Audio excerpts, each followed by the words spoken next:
संसद का सत्र, आधी रात और बहस का मुद्दा मणिपुर। सुबह के करीब 4 बजे जब देश सो रहा था तो राज्यसभा में मणिपुर पर एक महत्वपूर्ण प्रस्ताव पारित किया गया। राष्ट्रपति शासन की पुष्टि होनी थी, लेकिन बहस केवल एक प्रस्ताव नहीं था। यह बहस थी देश की संवेदना, जमीनी हकीकत और राजनीतिक रवैये की। गृह मंत्री अमित शाह ने मणिपुर में राजनीतिक शासन पर स्पष्टीकरण देते हुए कहा कि राज्य में अब 4 महीने से कोई मौत नहीं हुई और उनका तर्क था कि स्थिति धीरे धीरे सुधर रही है। लेकिन विपक्ष का जवाब तेज हो गया। मल्लिकार्जुन खड़गे ने कहा कि प्रधानमंत्री अब तक मणिपुर क्यों नहीं गए।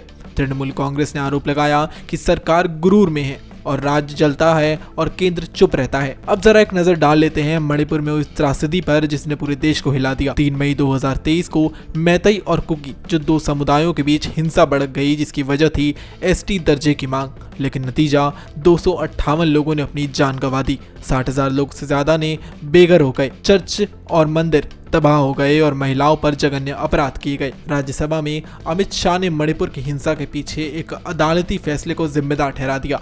कोर्ट ने मैतई समुदाय को अनुसूचित जनजाति में शामिल करने पर विचार करने का निर्देश दिया था। अगले ही दिन सुप्रीम कोर्ट ने उस आदेश पर रोक लगा दी, लेकिन तब तक आग भड़क चुकी थी। शाह ने यह भी कहा कि हमने राज्यपाल की सलाह पर राष्ट्रपति शासन लगाया क्योंकि मुख्यमंत्री ने इस्तीफा दे दिया था और कोई भी सरकार बनाने को बिल्कुल तैयार नहीं था। लेकिन विपक्ष ने इस पर राजनीति को लेकर गंभीर सवाल खड़े कर दिए। क्या सरकार देर से जागी? क्या हिंसा के पहले रोका जा सकता था? आपको बता दें कि 19 जुलाई के दिन एक वीडियो ने समाज को झंझोकर रख दिया, जिसमें 2 कुकी महिलाओं को निर्वस्त्र कर घुमाया गया। पूरे देश का सिर शर्म से झुक गया था और ऐसे ही कई शर्मसार कर देने वाली घटनाएं सामने आई। अब जरा नजर डाल लेते हैं मणिपुर में हुई हिंसा के पूरे आंकड़ों पर। मणिपुर की जातीय हिंसा ने पूरे राज्य को हिलाकर रख दिया। अब तक 220 से ज्यादा लोगों ने अपनी जान गंवा दी, 1200 से ज्यादा लोग घायल हो गए और 60,000 से ज्यादा लोग अपने घर छोड़ने को मजबूर हो गए। 5,000 से ज्यादा घर और 250 से ज्यादा धार्मिक स्थल या तो जल गए या पूरी तरह से तबाह हो गए। ये आंकड़े सिर्फ संख्या नहीं, ये हर एक इंसान की टूटी जिंदगी की गवाही है। अमित शाह का कहना है अब हालात नियंत्रण में है, केवल 2 घायल और फिलहाल कुछ समय से कोई मौत नहीं हुई। लेकिन क्या आंकड़े ही सब कुछ हैं?